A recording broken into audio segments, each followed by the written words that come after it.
is a terrible, terrible slaughter that is underway in Gaza. And despite, a whole host of promised protections of the civilian population that is innocent of the harm that was done by Hamas.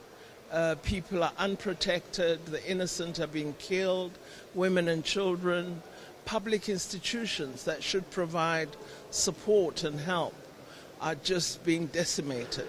And we felt as a country and as a signatory to a range of international conventions that it's time we make conventions work for the good of ordinary people, and that we could not idly, as a member state of the UN, sit by and watch this as though it's a film, that we needed to step up and draw to the world's attention that a genocide is underway, in our view. These are countries that call on all of us to observe democracy, to respect international human rights law, to respect all the frameworks that govern global institutions.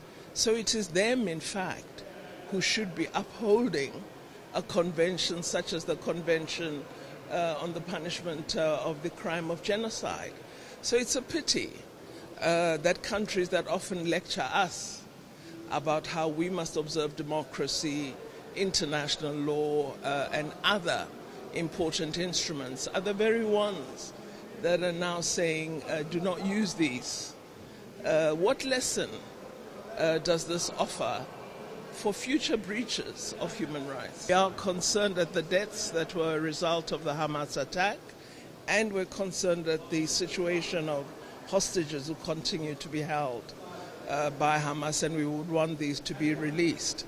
But this must be accompanied by a genuine attempt to resolve the oppression of the people of Palestine. I think we should all be extremely worried when we can act with impunity and attack each other.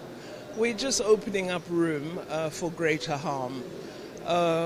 Those of us who always call for us to respect international law should have regard to international law and should use its prescripts to define all our actions. I think hope will come out quite strongly in support of the people of Palestine, really emphasizing the need for a ceasefire, and also that humanitarian aid must reach those people who need it.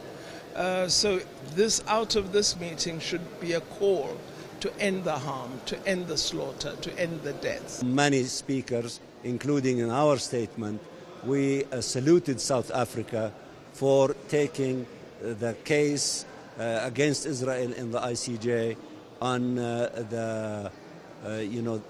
committing the crime of genocide against the Palestinian people, and asking for provisional measures, which we expect it will happen before the end of this month.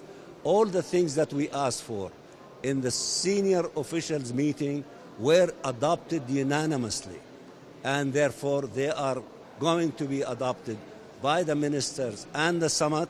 And in reality, this summit, you can say, is becoming the summit of solidarity and unity around the question of Palestine. The 153 countries that voted in the General Assembly and the emergency sessions supporting the call of the Secretary General for humanitarian ceasefire immediately, the great majority of states who are member of NAM were among the 153 who voted in favor.